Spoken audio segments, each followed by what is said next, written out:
field that permeates everything, and I am excited about the possibilities that we are uncovering in this metaphysical journey that I have been on my entire life. And over the last couple of months, it really sort of accelerated and took form. And then there was a terrible tragedy that kind of knocked me off of my trajectory. And over the last week or so, I'm really starting to feel like things are starting to come together again. There's been remarkable coincidences, synchronicities, serendipity, and a lot of meaningful connections are being made. People in my inner circle, I think, are making really good connections with a lot of like-minded people, and we're really starting to create a meaningful community with very interesting relationships, highly intelligent, illuminated people, and things are looking a lot better and a lot more interesting than they have in quite some time. And in fact, YouTube has informed me that some of my older videos are taking off all of a sudden, which could mean that the shadow ban has been lifted, which would be remarkable. So basically what I want to get into in this light stream is you know, basically a review and overview of the ideas and the revelations around light and consciousness, and some of the new aspects of that that have kind of entered the equation, a greater awareness of the Euler equation, and I'm starting to look at Fourier equations and some of the works of the Pythagorean Illuminati. Good to see you as well. And by the way, you guys, we are moving tomorrow to a new place where we'll actually have solid Wi-Fi.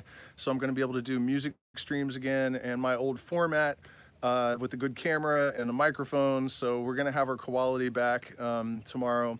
I appreciate everybody's patience, but yeah, so we're excited about that. And also we're going to have an event as soon as possible there involving Maestra Juanita.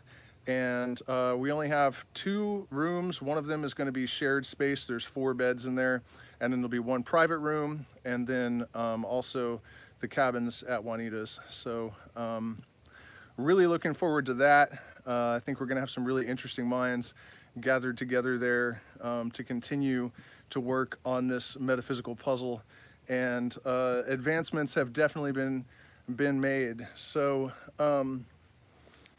basically, I guess let's begin at the beginning, because you know, it's important that everyone has kind of a foundational understanding of, you know, what this stuff is and, you know, what it could possibly mean. And I guess the central idea, or the main problem, has to do with the observer effect and what it actually means. There's a lot of dogs fighting in the background. There's a lot of dispute about, you know, whether consciousness actually has anything to do with the collapse of the waveform. And my argument basically is that when you have unconscious systems, when we talk about unconscious systems, we're talking about the automata of the universe. We're talking about the governance of laws that are blind and deterministic, and yeah, where attention goes, energy flows. And this is going to get really deep, so hear me out if I can maintain my focus with the 4 dogs back there chewing on each other. Basically, if you have these unconscious systems, when the measurement is made, right, in the subatomic realm, this is what causes the waveform to collapse, right? Nothing is going to interrupt those automatic processes without free will and consciousness. So, you know, when the argument is made that it doesn't take consciousness, consciousness is not some magical force that's going to have an effect on the universe somehow and cause something to happen. There's lots of arguments against that, especially if you assume that light actually is the source of consciousness, and that we have an electromagnetic, energetic, you know, influence, because our thoughts are fundamentally connected to these electromagnetic waves. And I talk about this a lot, but if you're interested in looking at evidence and understanding how it is that that all actually plays out, look into the work of Michael Levin. It establishes beyond a shadow of a doubt that there is a field that has more influence over evolution, for example, than DNA, right? So they've used electromagnetic charge to cause worms, for example, to grow two heads, and without altering the genome, the ancestors, or not the ancestors, the progeny of these worms also have two heads, but the DNA has not been altered. So, we're getting closer and closer to actually having a firm scientific basis for this idea that there is some sort of field that contains information, and that anything that has for its basis electromagnetism can interact with this field and cause changes in apparently unconnected systems. So that's a really big deal. And then, really taking into consideration this fact that when you have all of the natural systems in the universe governed by immutable, consistent laws, if there is some sort of disruption in that, it is due to the influence of some conscious entity. And I'll try to flesh that out a little bit more at some point. I wish these dogs would go away. I'm literally sitting in a chair in the jungle streaming right now, so I don't have total control over my environment. Go away. All right.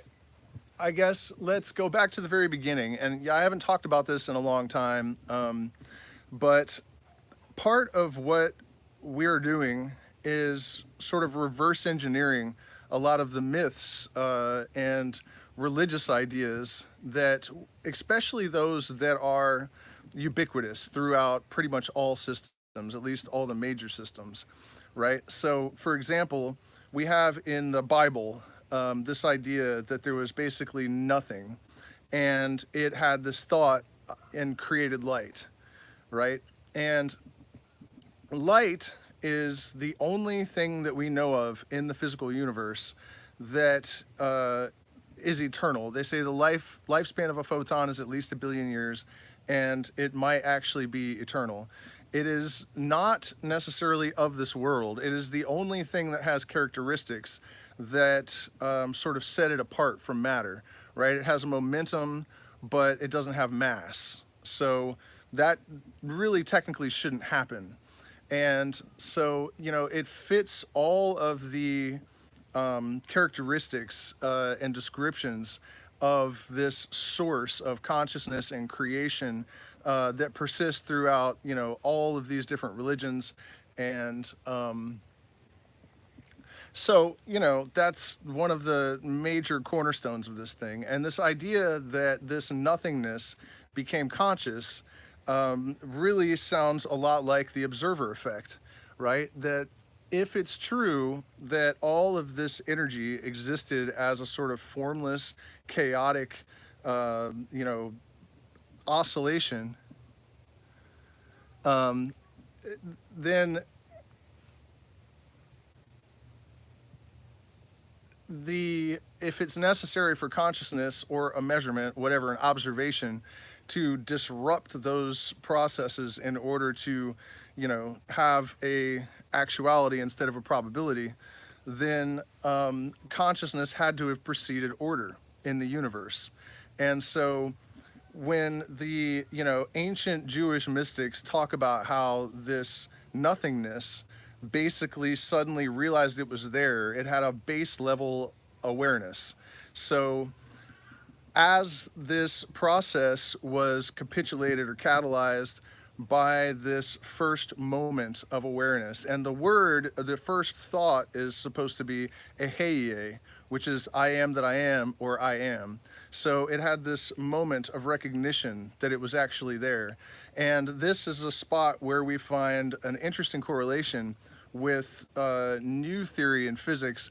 It's not that new anymore, but it's new relative to a lot of the other stuff that, the Big Bang and whatnot. Quantum loop theory, which really interestingly, I heard a physicist that was asked to explain quantum loop theory in layman's terms. She said, um, process. And that sounds an awful lot like nothingness realizing it was there, having this base level awareness. And then, so that process, once it had started, it basically was a matter of replication by means of reflection. And the reason that symmetry was imbued into the chaotic energy of the primordial stew is that it was an oscillating wave. That's what the word, the logos, is, right? It's an oscillating wave. And it is symmetrical. If you divide it in the middle and look at the oscillation, you have symmetry. And you also have sine and cosine, and you have opposite charges. And this is a little bit off topic, but it gives you a clue to the real deeper meaning of the eye in the triangle and the number 666. Because if you look at the equilateral triangle, you have three 60-degree angles, and so 3 6s, and you have one eye, and one eye here. And from these two things, a third thing of a higher nature arises. And that is, a big clue to the real meaning of the eye in the triangle and the number 666.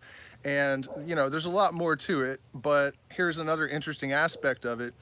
And this really helps you to understand what is really meant by the living language of symbolism, right? When we talk about that in the Western occult tradition, what we're actually talking about is something functional. This is not just symbolic. The Philosopher's Stone is, circle, square, triangle. But what people don't realize is that that's actually supposed to be a sphere, a cube, and a pyramid. And one really good way to understand this, a lot of you have probably done the lesser banishing ritual of the pentagram, or really, and this is really interesting, no matter what tradition you are working with, there's generally a circle that defines the working area, whether it's an ayahuasca circle or a hermetic ritual or druidic magic. There are certain elements of this stuff that are absolutely and completely consistent. And then usually you will have some kind of acknowledgement of the 4 directions. So there's the square in the triangle. So, you are building the symbol of the Philosopher's Stone, at least the 2 elements of it, in just about every tradition that I can think of. And, that kind of thing is pretty goddamn remarkable, if you ask me. It's like, there's this fundamental underlying structure in the universe that once you build a bridge between the conscious and subconscious mind, you actually have accomplished some degree of consciousness expansion. You start to just sort of intuitively develop or, act in ways that acknowledge these underlying fundamentals. So let's just use the lesser banishing ritual of the pentagram to sort of elucidate this a little bit. The first thing that you're going to do after you cast the circle is you acknowledge the 4 directions. But what happens if you add a 5th element, the element of spirit or the element of light? Then you have a pyramid. And what is it that is atop the pyramid, in the Great Seal, right? The all-seeing eye. So now we have, as the 5th element, consciousness. And we also have a 3-dimensional inhabitable functional space. So once you have introduced the idea of consciousness and awareness into this 2-dimensional plane, you suddenly have a 3-dimensional functional, inhabitable, real environment, right? So now we're back to the idea that consciousness was necessary to catalyze the universe for creation. And these symbols are, um, that is the story that they're basically telling in the Philosopher's Stone, and you know the pyramids, the dimensions of the pyramids and everything. Also, there's like nothing, no aspect of them, the perimeter of it, the latitude, the total area, they all somehow add up to the speed of light. It's not, people know about the latitude thing, but there are actually other elements and dimensions of it. So, but yeah, that's one, that's a really important aspect of this to understand, I think, is that, once you have this two-dimensional, symbol, as soon as you add consciousness and you bring in that third dimension, it becomes something real.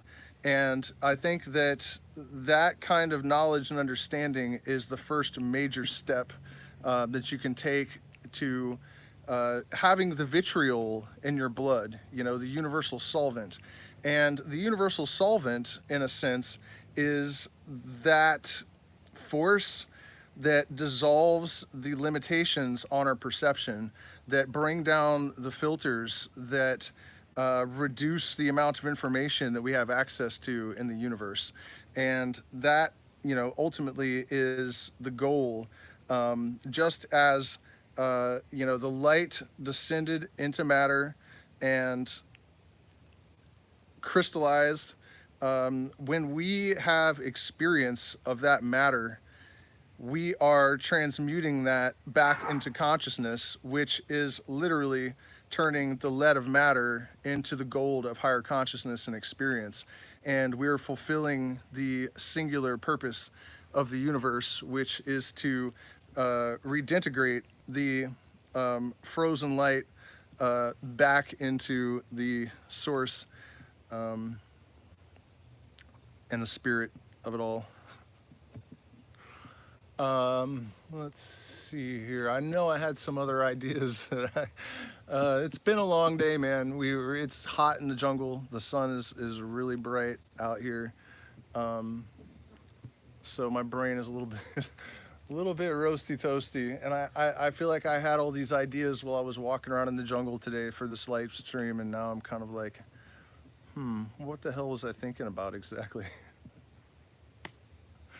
Well, let's go back to the idea of the light and the descent into matter, right? Because we were talking about how this nothingness basically had a thought, and thought is light and light is thought. There's no difference. I've struggled with that for a while, because it's obvious that all of these different mystical systems, my own intuitions and experiences, even visions on San Pedro, have all, communicated to me in various ways that the source of our consciousness is light. And then when you realize that photons are eternal and unchangeable, and that they're always in motion, and they have all these characteristics that sort of substantiate this idea, they sort of validate it when you start thinking about consciousness and, the qualities that we associate with spirit, and realize that light actually has all of those. It seems pretty self-evident that that is the key to the mystery.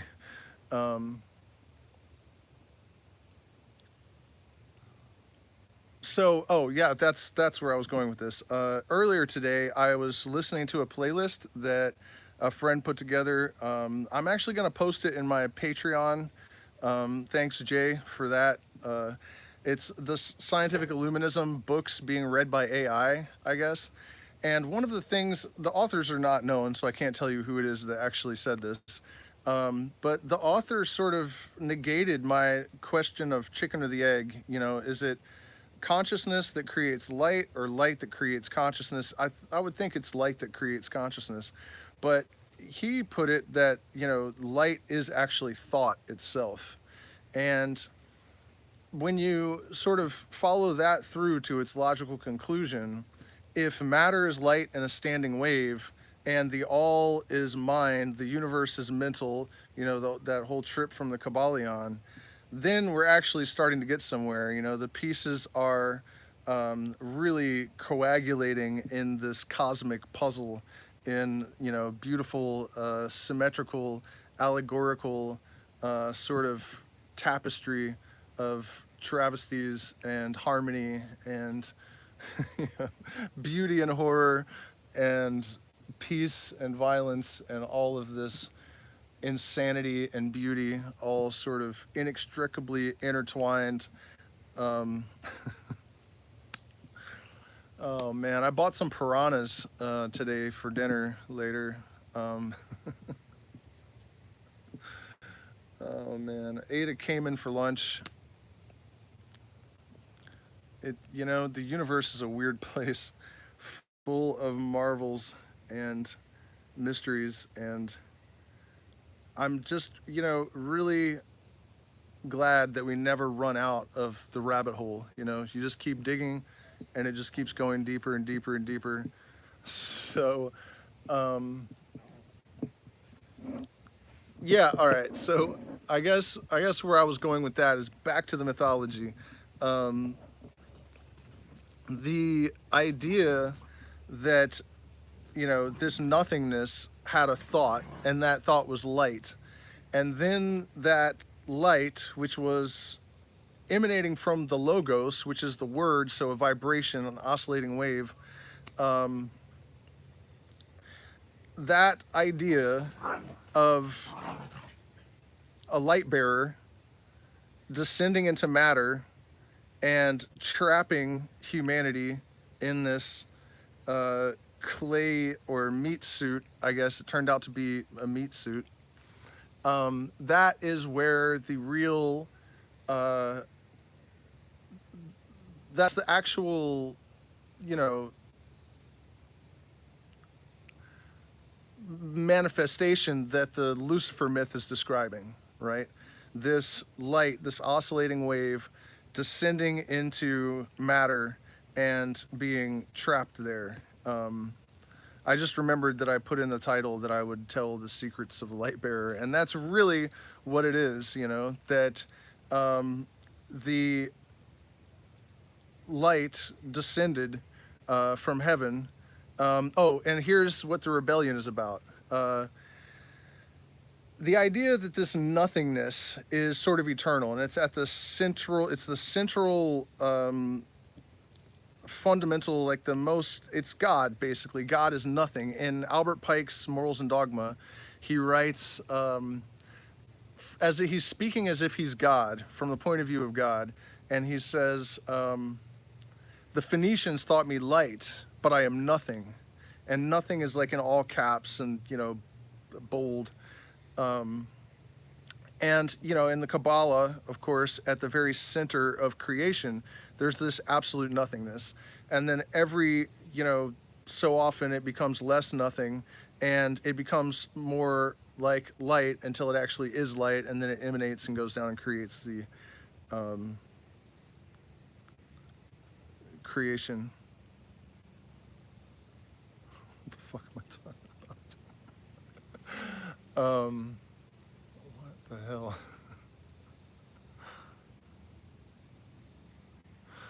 Oh man, where's my brain? What?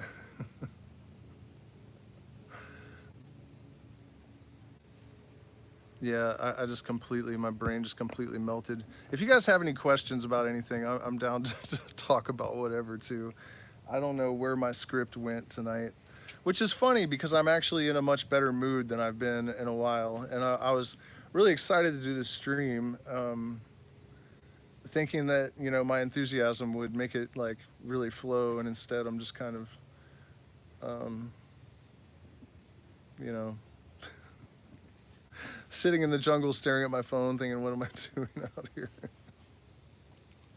Looking at this ring of light, with the nothingness in the middle, almost as if it's like mocking me. I don't know, maybe I should just go to bed. Um,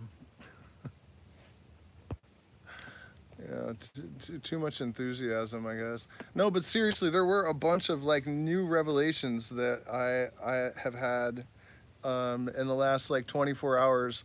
One of them, I was talking to one of my patrons, and I don't remember what he asked me, but it just triggered this like new level of understanding of symbolism and um, the processes of the universe that got us into this mess in the first place, the descent into matter. Um, by the way, there is a very coherent video that I just posted. If you guys haven't watched, you should go watch it. The Science of Synchronicity. One of the really interesting ideas that I don't know if I really explained as well as I wanted to in that video was the idea of isomorphic resonance. And the basic idea of it is that there are,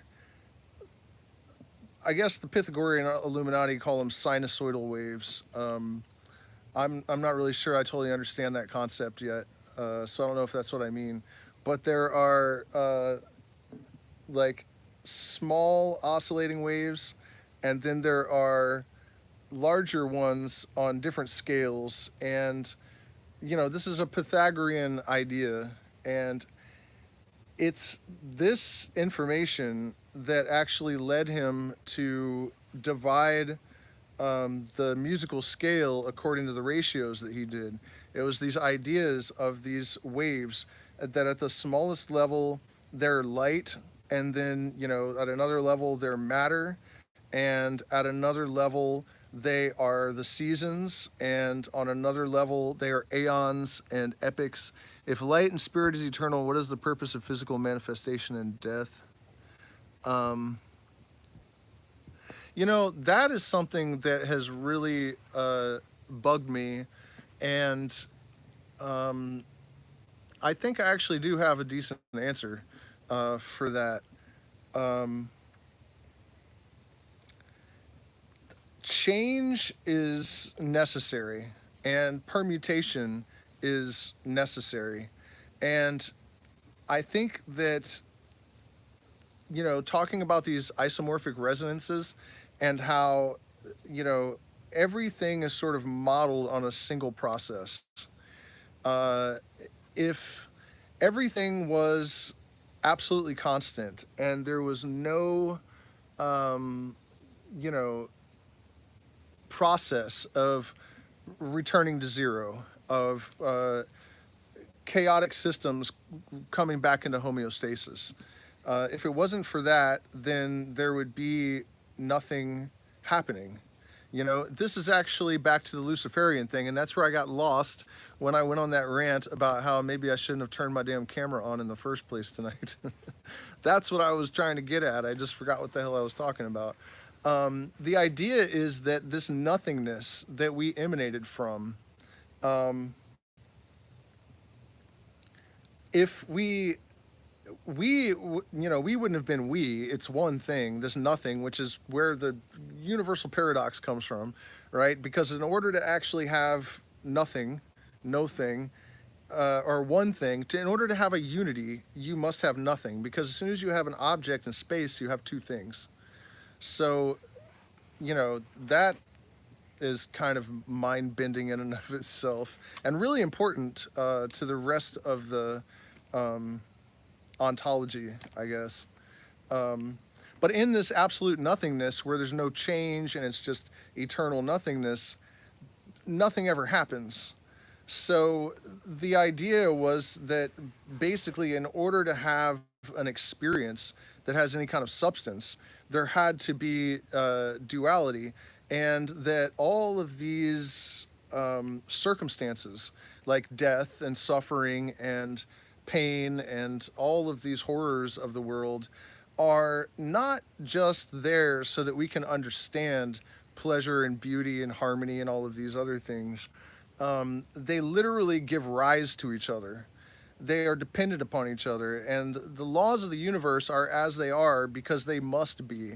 The Pythagorean Illuminati, I believe, calls this the principle of sufficient reason, which is not new to them, but they gave us a nice label for it. It's a masonry that everything that happens is necessary. That necessity is actually like one of the main fundamental influences that determines what happens in the universe. Um, they're not just because they're his laws because they are just, meaning that creation happened in a certain way because it couldn't happen any other way. But then we come back to this question of, is it worth it? Is the pain and death and suffering and all of the things that come with a dualistic existence worth having rebelled against God, turned into light and descended into matter? Was it worth it? And that idea that they express so, in that their quaint, antiquated, childlike sort of way, I guess, for early humanity, um, that we rebelled against God. What that actually means is that if God is actually this nothingness, this absolute void, anything that desires or moves or does anything at all is rebelling against this absolute eternal perfection. And so this rebellion wasn't actually like Lucifer saying, fuck you, I hate you, dude, or whatever, whatever people think, um, I mean, can you imagine these old fairy tale versions of religion? Like, eventually, we're all going to be standing on the summit, looking back at all this and just going, like, man, I cannot believe people actually thought like this at some point. That these super advanced beings and even, God would just be so petty and irrational and play out all these silly dramas and stuff when, if you actually just take a second to analyze it, it's really, really obvious the symbolism. It's not even difficult. This is not even that cryptic. This stuff is barely cloaked in myth. It's almost just right there spelled out for you on the surface, you know. And I do know, like, I get these comments all the time from people that still think in these kind of fairy tale, antiquated. I really, just for the record, I don't care about offending you people. Like, we are so sick of it, the rest of humanity. So goddamn sick and fucking tired of this silly ass fairy tale bullshit and superstition. It just really isn't helping anyone. And it's about time to actually, have some dialogue with the light and find out what's actually going on. Um, but I think that's basically the answer. We have to have all of these characteristics in order to make the nothingness that we inhabit dynamic, because fundamentally, and this is the crazy part, when they talk about how God is omnipresent, right, it's not untrue. Because if God is nothingness, absolute nothingness, what happens if you point an electron microscope anywhere and zoom in and zoom in and zoom in and zoom in? There's nothing. There's nothing there. Fucking nothing everywhere. Everything is just nothing, right? Like, literally, factually, this nothingness that is God is omnipresent. It's everywhere. It's everything. And it's not even there. It's really remarkable. And it's also these kind of ideas that really, your success is your proof, right? When, for example, the analogy I gave earlier of the two-dimensional plane with the Philosopher's Stone drawn on it, that when you add in the fifth element of consciousness and put it above, now you have a three-dimensional inhabitable space. The introduction of consciousness created a habitable dwelling space, a real thing, This kind of stuff is much more powerful than faith-based dogmatic beliefs, and also even more powerful is this idea from the Kabbalah and a lot of other systems that this nothingness, that, the actual fundamental center of creation is absolute nothingness. And then we zoom in with an electron microscope and discover that nothingness is the fundamental constituent of everything. Um, it's pretty difficult, I think, at this point in human history to really write off this kind of mysticism, and that's really crazy, and I think we should all take note of the fact that this has not been acknowledged as far as I can see in mainstream circles, but the number of us that can see these things and understand these things and that have pierced the veil and started to dismantle the matrix bound reality, uh, it's definitely growing. It's growing very rapidly, and we are getting better and better at communicating these things. And I think it's driving a lot of us, certainly myself and some of the other people. How can a real thing be created from nothing? That bothers me as well, but facts are facts. And um, the Illuminati, um, Aleister Crowley, I'm talking about specifically, but other people in scientific illuminism. I mean, Adam Weishaupt left symbols in his diary that suggest that he understood this, the circle with the point in it, and other references to this nothingness and how the universe is zero, is an equation balancing to zero. It's a dynamic nothing. Um, but you know, the fact that we have all of these, 200-year-old, 300-year-old references to this dynamic nothingness, and the fact that, nothing is at the heart of everything and all of this kind of stuff. And then we're able to actually prove that it's true with science now. Um, you know, it is extremely difficult to try to answer a question like, how did everything come from nothing? But everything is nothing still now, you know? It's more nothing than it is something by like 99.9% or something. So, that's a really difficult thing to answer. I mean, there are ideas in scientific illuminism that, Jay and I have been doing these conversations, and I just haven't been able to get it edited and posted because we've been going through a lot of craziness. Probably this week, I'll have that stuff worked out. And he's read a lot of these scientific illuminism books, and they are purporting to be able to explain this stuff. So I'm going to continue looking into this and see if I can find some satisfactory explanation. But this brings me to the point that I left when you asked that question, which was that all of this stuff is motivating a lot of us to actually learn mathematics. I dropped out of school before I ever started, basically. I mean, I didn't take pre-algebra, algebra, trigonometry, calculus, any of that stuff. But I've started to actually teach myself because I'm realizing that I have run into the conceptual borderland, that I can articulate. And I also understand that,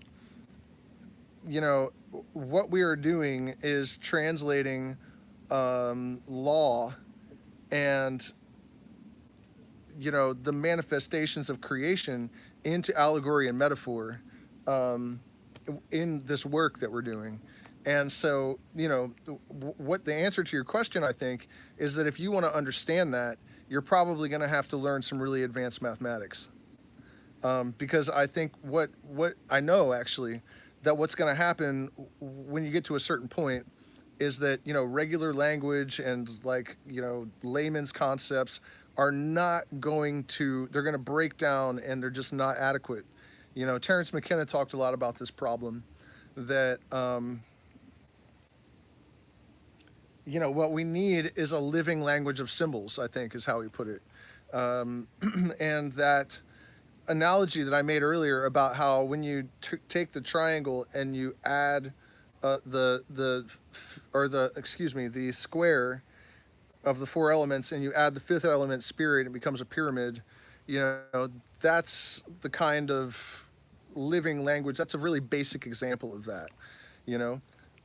But until we can actually, use DMT to generate visible symbols that can communicate on some more profound level. What we have is mathematics. And, I know that's something that a lot of people don't want to hear, but I also think it's extremely appropriate, even to the point of being poetic. Because one of the tools that has been used to keep people separated from real spiritual progress and deep metaphysical understanding and, all of the um, armory that we actually need to make progress in this sort of stuff legitimately. One of the tools that's been used against us is to make people dumber. I mean, I saw an article about how Ivy League college students are doing dissertations on Taylor Swift's lyrics. I mean, that is just horrific. It's like the script to a fucking horror movie. It's unbelievable. Um, but I mean, you guys know that. But it's true that what we need in order to progress past a certain point with metaphysics and spirituality is to overcome intellectual laziness.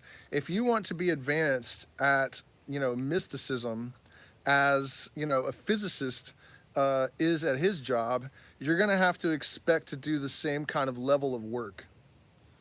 And, one of the main, I guess, toxic influences of pop culture spirituality is to convince people that you don't need that.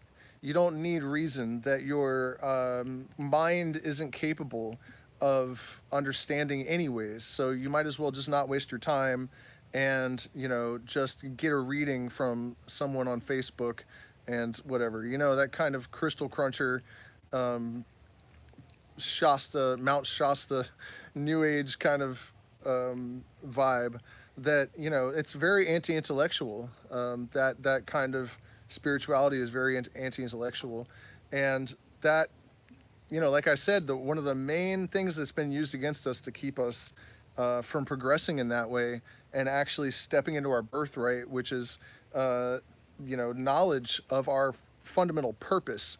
That's another aspect of this, that what has been taken away from us is our sense of purpose. And without any sense of purpose, we are, if we're not navigating, they can navigate. If you haven't set your compass, they will set it for you. And so, that's why we have this super vapid, empty, pointless, material culture. It's not just about money, and it's not just about consumption. It's actually about maintaining emptiness. And well, here's the thing, though, Seti. Uh, Mathematics is everyone's weakness, but there are things that you can do that can at least enhance your. That's too bad, man. I'm sorry I missed you. But we are having gatherings again soon in near Iquitos. So if anyone's interested in that, hit me up. It's going to be great. It's the best property that we've had so far for these kind of events. It's indigenous owned. The walls are all painted with incredible ayahuasca art, and an amazing fire medicine circle in the backyard, and sweat lodge and everything. So yeah, really excited about that new property, and I can go net piranhas to eat. Yeah, so but let me tell you this thing about the mathematics, increasing your intuitive intelligence, right? When I talk about how, in order to understand these things, you have to advance your mathematical language. And what we were actually asking is, how can something arise from nothingness? Um, there, there are equations that probably can bridge that gap and offer that kind of information. But I don't think it's actually necessary to directly learn those equations in order to have an intuitive understanding of what it is that does that, right? And so one of the things that you can do, listening to Ship Arriving Too Late to Save a Drowning Witch by Frank Zappa on ayahuasca, right? Your brain is going to have the neuroplasticity to adapt, to perceive this. That song is maybe the most complicated thing that's ever happened. It's literally impossible, and they did it anyways. The time signatures are just so, it's just so complex that it's ridiculous. And so, one of my theories about why DMT and ayahuasca and stuff expand consciousness is that your brain has to actually adapt in order to perceive the visions that you're having. So that's one of the ways it drives this evolutionary adaptation to higher levels of cognition. Um, yeah, yeah. Well, that it's very unconventional. But one of the things we do during plant medicine ceremonies is listen to music like that. That's just incredibly technical, and I honestly think it makes people smarter. Your brain has got to adapt, and because it has this enhanced neuroplasticity. I mean, it doesn't have to be ayahuasca. It could be psilocybin or whatever. Anything that enhances neuroplasticity. Um, you know, but that type of thing, I think, can actually, I know it does. I know it does. I mean, there have been studies on this with Mozart and stuff that it enhances brain activity. But I think that, if you find some like peak Zappa like that, or something that's complex on that level, John Zorn, or, there's all sorts of different stuff. You're actually going to be able to, well, he wasn't spiritual until the end of his life. But Gail, his wife, said that when he was on his deathbed, he started getting interested in Aleister Crowley, which that blew my mind because that's just so not Frank Zappa. But you understand what I'm saying, that, there are things that you can do that can enhance your intuitive intelligence, I think, without actually having to learn, quantum physics. Although I would encourage everyone out there to challenge themselves um, and pick something that you think is way outside of your capabilities and just do it anyways. You know, what I've found over and over again in my own life is that most of the things that I thought um, at some point were beyond my cognitive capacity, I eventually discovered that they weren't even difficult, and that it was literally my own ideas of limitation that had stopped me from acquiring these new skills and attaining higher levels of understanding. By the way, you guys, do hit the like button, share, subscribe, consider becoming a patron. Tomorrow, the secret stream will be on the Kabbalistic Tree of Life. Uh,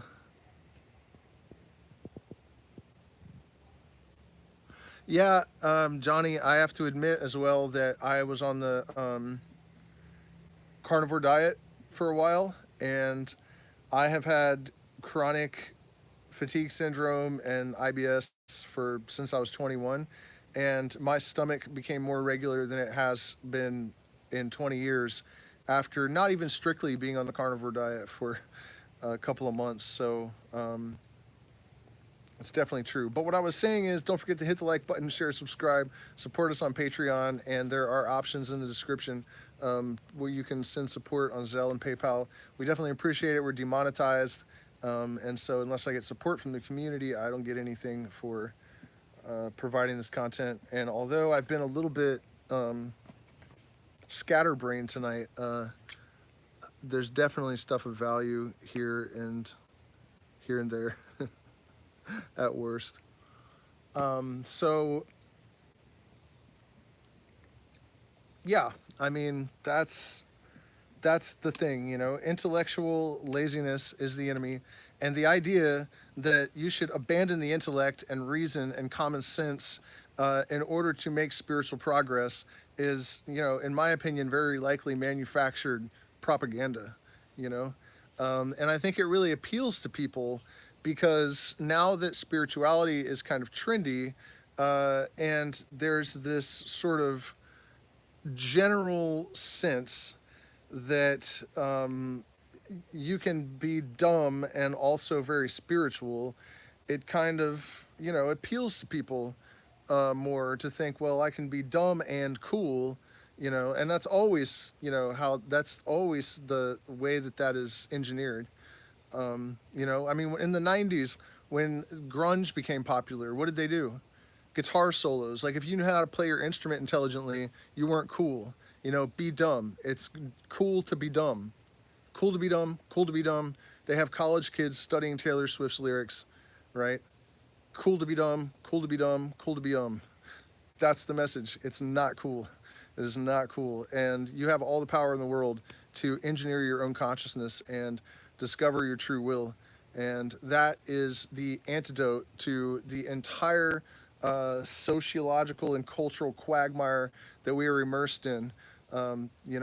When you free yourself from the expectations and limitations imposed on you by trying to adhere to those expectations that are put on you by family and culture and all of this crap, um, and you point your compass where it's actually supposed to go and commit to that totally. You don't come into conflict with other people. You don't really even come in contact or conflict with society. If you are doing your true will, you generally will discover that you're in harmony with your environment. And here's the key to this: all systems, right? Every single fucking thing in this universe is governed by the same laws. It doesn't matter whether you're talking about an individual person, a society, uh, you know, a galaxy, whatever it is. It all is governed by these same laws, and all systems tend towards homeostasis. So, as I said in the beginning of this, that the main bit of evidence, in my opinion, that consciousness is necessary to collapse the wave, is the fact that it takes an agitator to disrupt that process of, systems coming into homeostasis. And so, it's that whole thing of shaking the ant farm. But if you are in your natural state and you are acting in accordance with, the laws of the universe, you are going to come into harmony and homeostasis with your environment, and that includes whatever's in your environment. If there is not peace, it's because someone is shaking the ant farm. When you look around the United States now and you see in the cities all of these slums and trash and everybody's on fentanyl and, there's so much violence and all of this disharmony, it's because someone's shaking the ant farm, And so coming into homeostasis with our true fundamental self is the way to bring the entire system into homeostasis.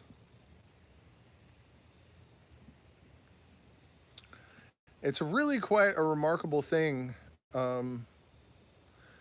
that we have these processes like psychedelics and plant medicine and different spiritual traditions, that sort of allow the individual to re-engineer themselves. And the results, when they're properly applied, the proper kind and degree of force applied to the proper object through the proper medium, will affect any desired kind of change. And as long as that is followed, then the formula will be effective.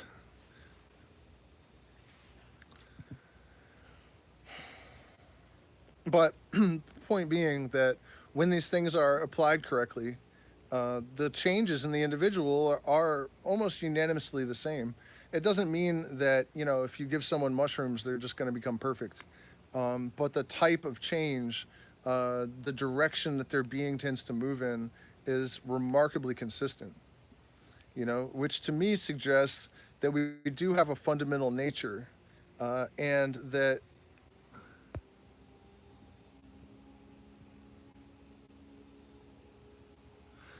Actually, that's a pretty good question. Do you think that true will is a single purpose sought through the individual paths of our incarnations, or are there many possible true wills? That, um, like everything else, there are layers, I think. And so for me, the true will is disseminating and encouraging, actually, because I don't like the idea of, like, I'm not feeding people information. I'm not trying to feed people dogma. I'm not trying to tell you what to think. I'm just telling you to think. Sometimes I might talk about things that I have discovered that I think might be true, but I always try to frame it that way. It seems to me that consciousness and light are fundamentally connected, and it seems to me this or that. But you know what I mean? It's not that I'm trying to convert people to a certain way of thinking, but definitely inspiring people to think and to try to overcome self-imposed limitations and stuff. That is a natural inclination that I have. That is the fundamental true will, and that comes from archetypes, right? I had this ayahuasca vision many years ago where I was sort of shown how the zodiac and the sun are sort of like a physical level, um, like reflection of the energetic or conscious reality that underlies it. So you could think of this soul, right? SOL, uh, in the center that is like the one fundamental, people call it source, I guess. And then you have the archetype ring around it that's just like the zodiac. In fact, Jung overlaid his archetypes on that zodiacal wheel. Um, and so it's like I am the Promethean archetype. What, I don't know what that corresponds to in Jung's system, but that's always been my thing ever since I was a little child. I was out on the playground, arguing with the Christian kids about, like, don't you understand that you would be Hindu if you were in India? I've always had this fundamental impulse to try to, you know, dissolve the mind forged manacles of the matrix in people. That's always been my drive. But the way that you frame that question, I think you're asking, like, in different incarnations, is the will different? I don't think so. If my understanding of my incarnations is correct, I've always been doing the same thing. Um, Life after life after life, it's always the same mission. But how that is expressed can change over time. At one point, I was much more focused on using music to encourage changes in consciousness. And sometimes that expresses as just doing YouTube. Sometimes I write. So, you know what I mean? I don't think the fundamental underlying impulse of true will modulates, but the expression of it probably does, even during one lifetime. You may have different modalities, different creative modalities of expression, that uh, express that will, but it's always fundamentally the same. And I, I think that there are really probably only a handful of variations on the true will theme. There are going to be healers, and there are going to be illuminators, and there are going to be people that operate more specifically in the realm of emotion, and some that are there to make intellectual discoveries. Um, but I think, fundamentally, the idea of true will is about your utility for the universal mind to discover itself. Because in the same way, microcosm, macrocosm, right? We are Our fundamental purpose as individual sentient humans is to know thyself, right? To discover yourself, to realize yourself over the course of your life to the best of your ability. And I think that's what the universe is doing at large as well. And that's why we're here. It's the only reason we're here is to have experiences.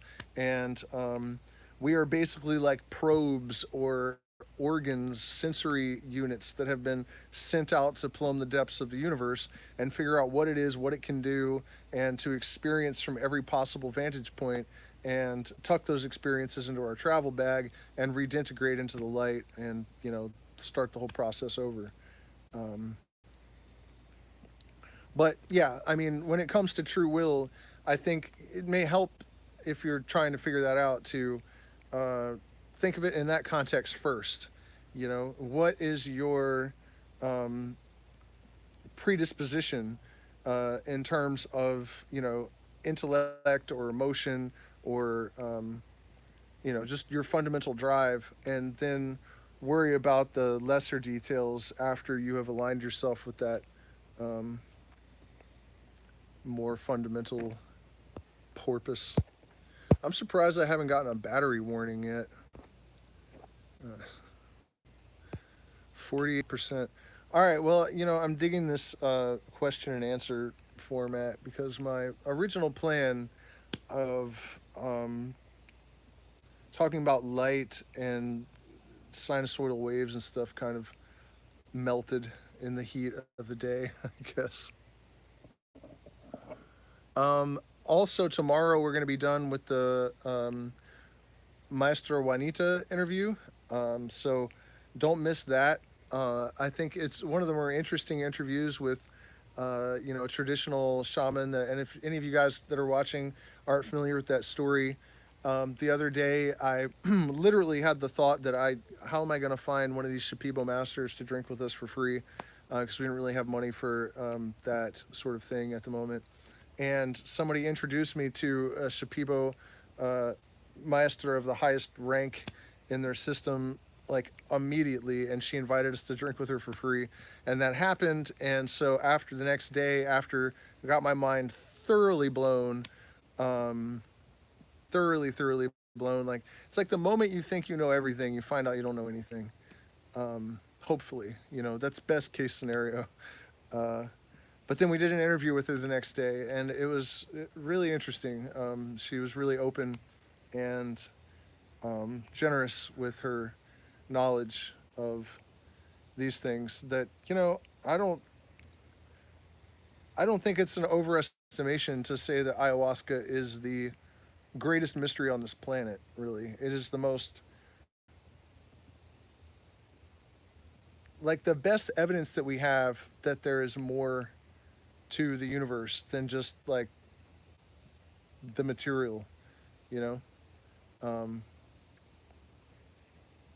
you could say the same about DMT, but I think ayahuasca is maybe a little bit weirder because it has that added element of like this narrator, that a lot of people perceive as female, but you guys know what I'm talking about, the whole Pachamama thing. Um, yeah, it's easily the craziest goddamn thing in the universe. Um, well, it's looking like I'm at about an hour, and I'm not seeing any more questions really popping up. I'll give you guys a minute to pop anything into the chat that you might like. I'm not even sure if I'm going to leave this one up because I was really just not lucid for the first half. Um, since you don't mind the questions, what are your thoughts and understanding of Abraxas? Um, I don't really know that. I know a whole lot of rooster-headed, Gnostic, light god, sun god. I mean, all of those archetypes, I think, are just a framework for understanding that light is consciousness, and that it is, in a sense, devouring in nature, because it generates all of this stuff that just gets consumed by light again. Um, so, I don't generally believe in beings. I don't believe that Lucifer is an actual being that has rebelled against God and has been, you know what I mean, or whatever. I don't. I don't think that way. So I honestly don't give a lot of energy to much of those kind of ideas because, from my point of view, it's all just like personifications of natural processes. And I haven't thought about Abraxas in so many years. I don't even really recall um, much about it. What about the frequency of love regarding the purpose of the universe if we're here only to experience, like you're saying? Um, well, that's the thing. People like to say that the universe is really love, and that underneath it all, it's just God is love and all this stuff. And I don't think that's true at all. There's no truth to that, in my opinion. Well, it's half true. But if there is something like God, it is all emotions. It is equal parts good and evil. Um, so, love exists because everything that can exist does exist. So it is just what you think about operating on this. Well, sure, of course, anything that they've done to what is the word, like disengage us from natural processes and pull our roots out of the ground, basically, we should undo as much as we can. But yeah, what I'm saying about the purpose of love, I think when really great mystics say that underneath it all is love, what they're actually talking about is the force that binds, that draws together, and our human understanding of love is emotional. But I think what we're really actually describing is just this force that binds things together. Yeah, I mean, of course, the lunar calendar is more accurate. um, I don't know. I don't really think too much about. I usually don't know what day it is. I appreciate you too, Christian. I appreciate all the people in this community. It's given me great satisfaction to realize that a lot of meaningful relationships have formed. Some of you guys have, met in the chat and then ended up making plans together and going off and doing cool stuff. And that's tremendously rewarding. I'm really hoping that people will join the Discord and that we can continue to build some community and make some meaningful connections and actually, have some impact. It would be really great to see the sort of ostracized, alienated misfits that generally, society only moves by the light of genius. The herd will be destroyed in mass, as it says in the book of the law. I don't think that's untrue, you know? And I think that without being fearful and paranoid, we all probably ought to act like we know that it's true, because I think we all do, you know? Society only moves by the light of genius, and the herd will be destroyed in mass. The man knew what he was talking about. Just look around you. Look around you. And yet we're allowed to have enough information to see where to avoid, what not to eat, what not to take. We're being given a fair chance to put ourselves in a position based on our intelligence and illumination and get out of the way. On Jesuit, Hebrew, Masonic mysticism, on religious orders having power within political institutions.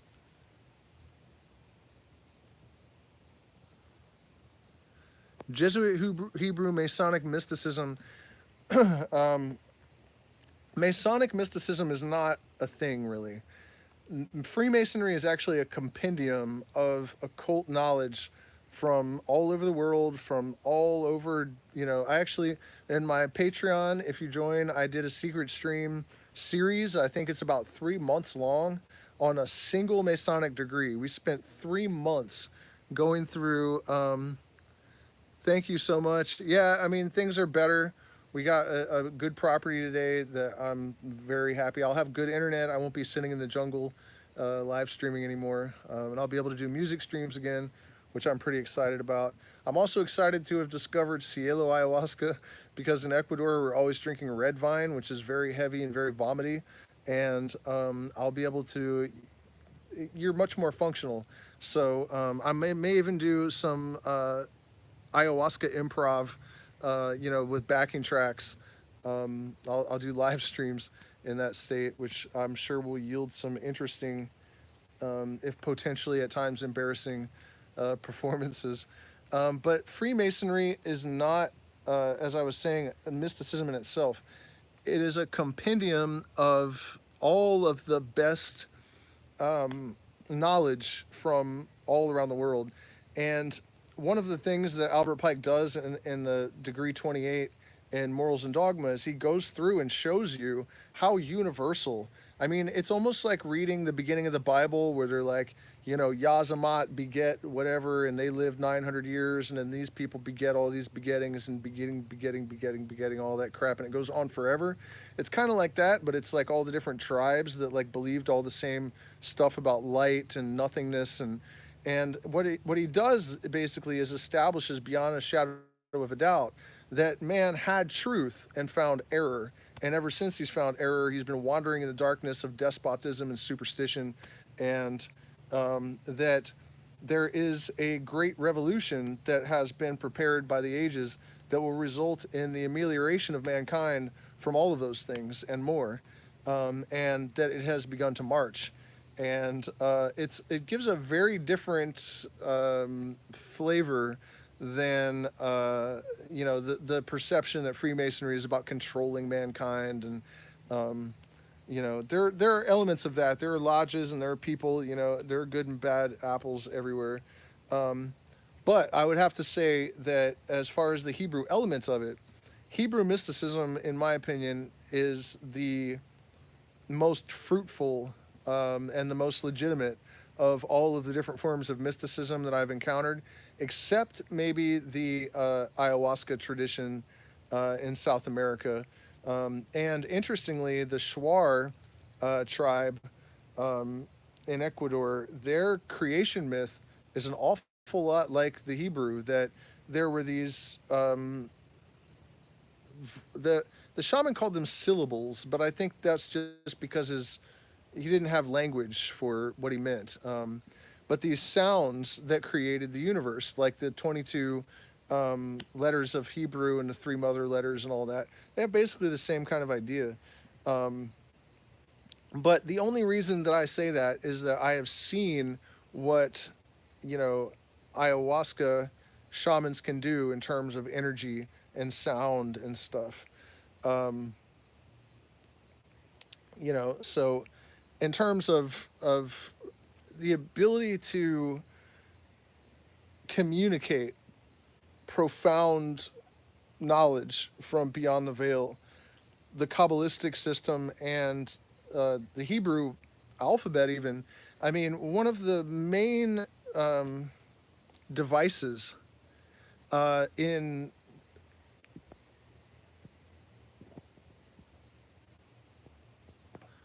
yeah, I'm definitely not down with Jesus. One of the main devices that we use in the Western occult tradition is to consolidate information or to compress information into a smaller symbol. And just doing this, like in path working in the Kabbalistic system, it trains the mind to do this automatically, which is one of the reasons that path working in the Kabbalah is so powerful, because it's not just that you're getting information by going through these processes. You're actually training the mind subconsciously to process the entire universe in this way. And so you are, expanding your consciousness by leaps and bounds, because now every single symbol you look at, your brain is going to process it on 15 levels instead of just one. So, it's really, really powerful tools. But even just the Hebrew alphabet does that, because each letter is a letter, and like a hieroglyph, I guess, or a glyph, and a number. And some of them are several numbers, depending on whether there's a dot on the letter or if it's at the end of a word. Well, the end.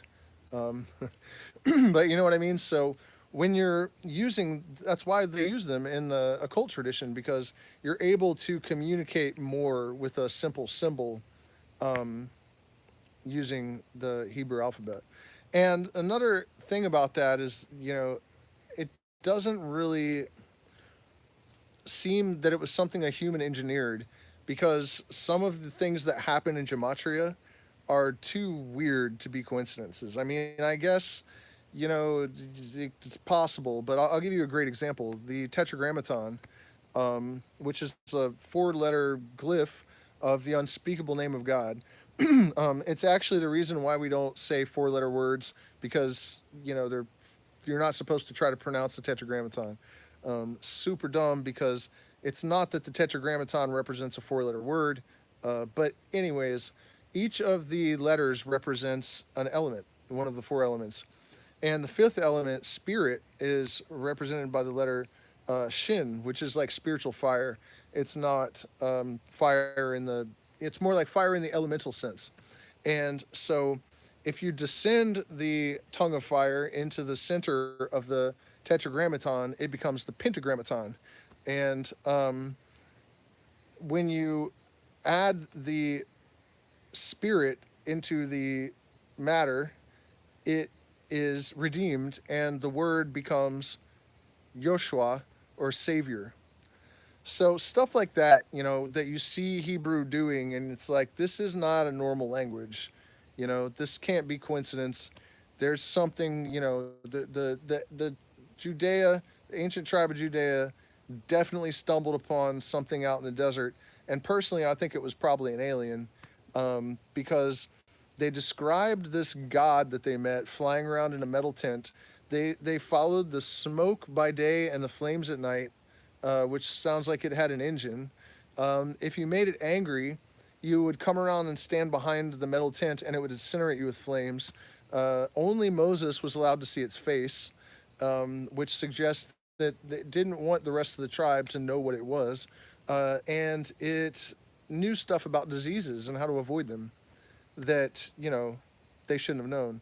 Don't lay with people that have sores, and watch out for this pig that can have these parasites. I mean, it just seemed like it knew about germs and viruses and transmission and stuff.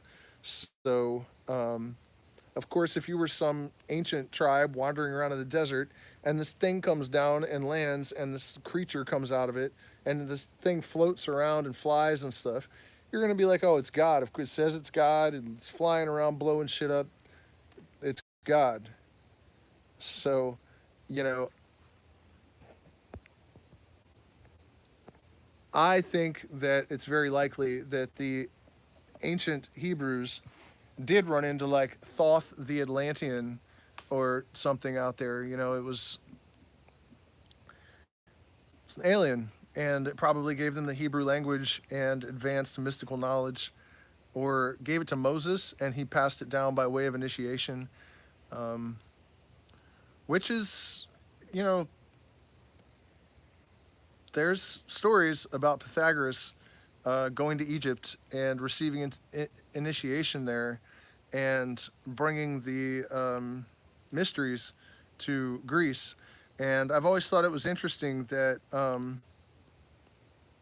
acacia and Syrian rue grow in both Egypt and Greece, and we know for a fact that the mysteries in Greece, they consumed the kykeon and other, soma and the other mysteries. No, it was north, in the Near East, I guess. But you know what I mean. They had some kind of psychoactive beverage, and then the acacia leaf was sacred to the Egyptians, and contains the DMT, and then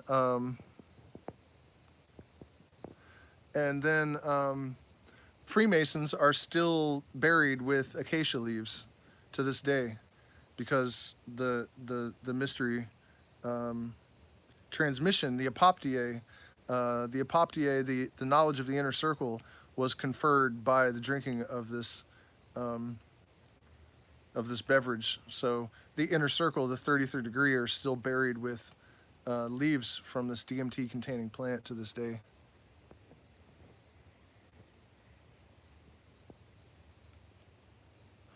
Well, right on. I really appreciate that, Raphael. We definitely appreciate patrons. My Patreon has stayed about the same for the last 3 years, so it's really great when people join the Patreon. It would be nice to see it actually grow. I've been pretty patient all these years. The shadow ban killed me. I mean, I think that I made the mistake of telling people to think. It seems like if you just tell people what to think, then nobody cares. But if you're actually telling people to think for themselves and going after the entire narrative, blue or red, one party, that kind of thing, um, that's probably where I made my mistake. But at any rate, if you guys, there's 16 people, so if you have questions, I'll stay here. I'll give you guys a few minutes. Um, Looks like I still have battery, so yeah, 32% battery. So if you guys, anyone has questions, I'll be happy to um, try to field them. Like, why am I sitting in the jungle? What kind of tree is that behind me?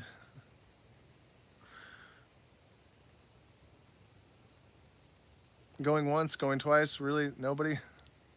Nothing?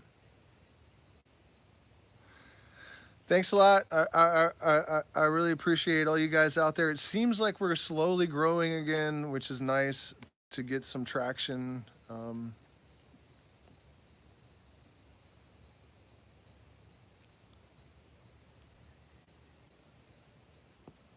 You know what? The first ever super chat was to me. They never paid me. Um, they never paid me. When they demonetized me, even the tips that I got, have I ever visited the equatorial line? Yeah. Even the tips that I got from my music streams, they never paid me and they never refunded my money.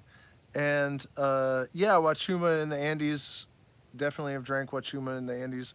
Crazy experiences with that. Um, yeah, give me a call. I'm here in Iquitos. I would go see Maestro Juanita if I was you. Um, but yeah, hit me up if you're in town. I'm in Iquitos right now. I'm sitting right across the river. I could throw a rock and hit it. So um,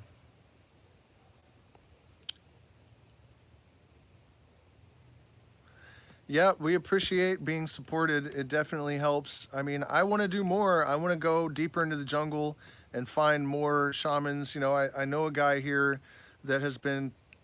Yeah, I work with Mapacho. Um, it's very important medicine, actually. That's one of the things that the Western world has kind of gotten um, messed up, is that tobacco is just poison. It's not true. I used to have a really bad temper, to the point of being dangerous, really. And I met a girl from Uruguay, and she drank it, and I saw the change in her personality. And then I just couldn't fight her because she had me. Uh, I didn't want to do it, but I did eventually drink the tobacco. Actually, she had me do an enema. That was horrific. Um, but when I came out of the bathroom from doing the enema, she took my hands and she said, "May whatever you've been carrying fall to the core of the earth." And as soon as she said that, the entire house was like, and the guy that owned the house was super drunk all the time. So I thought he crashed his truck into the house, but it was an earthquake. Right at the moment that she said, "May whatever you've been carrying fall to the core of the earth," it was a fucking earthquake. And my temper was pretty much under control once at the last time that I really would have wanted to have lost it, I lost it. um, do you reach Iquitos through boat? We did. We were on a boat for 3 days because we didn't really have a lot of money to travel. So we got on a smuggling boat, I think. I didn't mean to. I mean, it was safe enough, I think. I mean, it wasn't like scary, but it definitely smelled like cocaine in our bedroom. And I suspect that the mattress was actually just a bunch of kilos of cocaine. Um, but yeah, it was full of pigs and chickens, and they just kind of like put a mattress in a closet for us. And 3 days on the boat down the river, and it cost almost nothing. So, um, no, not 10 into Iquitos. It was like I don't know the name of the town that the boat leaves from. It's some crazy indigenous word that I'd butcher it even if I tried to say it. But at one point we saw the pink dolphins and the gray dolphins, which I didn't even know the Amazon had gray dolphins. But they were playing together. The two species of no, not Macas. It was in first you have to go down into Peru before you can get on the boat. It's not like from Ecuador. You can go from Coca all the way to Iquitos in the Napo, because the Napo empties out into the Amazon River. Um, but yeah, I feel like we were talking about something else before I got 28% battery, man. I'm still here. I'd be into connecting or chatting when I'm down there. You have a contact or something. You can find email in the description. Junglegnosis@proton.me. Uh, yeah, junglegnosis@proton.me. Or there's other emails, and you can contact me in the look in the description, right next to the Cash App that you're gonna send millions of dollars to. Yeah, well, that's what I was saying. Funding to get out into the jungle is helpful, because yeah, at this day and age, you got to pay people to talk to you. Um, they're not gonna just talk to me. I have to pay them to talk, and then I have to pay to get out there. But I want to do that. I want to go out to there's the Kitos tribe, uh, and a few others that are like barely contacted around here. That I would really like to get out there and ask some real questions um, before it's too late. Before people have been completely corrupted by the ayahuasca industry and whatnot. It's one of the things I really like about Master Juanita. She hasn't been like commercialized. She's just now starting a retreat, so she's you know as authentic as they get. But yeah, hopefully, um, de- depending on dependamente de usted, depending on you guys, if funding comes through and we can rent a boat and go out there, then we got our good camera back finally after a year of waiting for it to get repaired. Um, we'll go out there and try to get some information from the local tribes before it's too late. And they do know stuff. They definitely know stuff that will be lost if we don't, document it and learn it before it's too late. And it is getting to be too late. The Amazon rainforest is definitely disappearing. And anybody out there that hasn't seen it, you got to come. Natum is the Shuar uh, ayahuasca, and it's definitely different from ayahuasca. It's usually 8 plants, and it's actually kind of green, and doesn't taste anything like ayahuasca, and it's really more about purging than it is about visions by a pretty wide margin.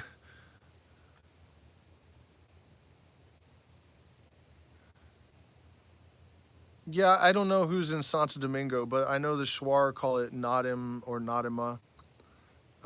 That's who I worked with at first, early. Kofan, Shuar, Quichua. Now I'm in Shipibo territory. Yeah, I'm sure they call it. There's all sorts of different names in different places. Pinde, Nadima, Natam, Yahe. Um, I can't remember the Shipibo name for it, but the Shipibo have their own word, for ayahuasca. All right, you guys, 89 minutes and 52 seconds. I think I'm going to call it a night. Thank you so much for spending this time with me.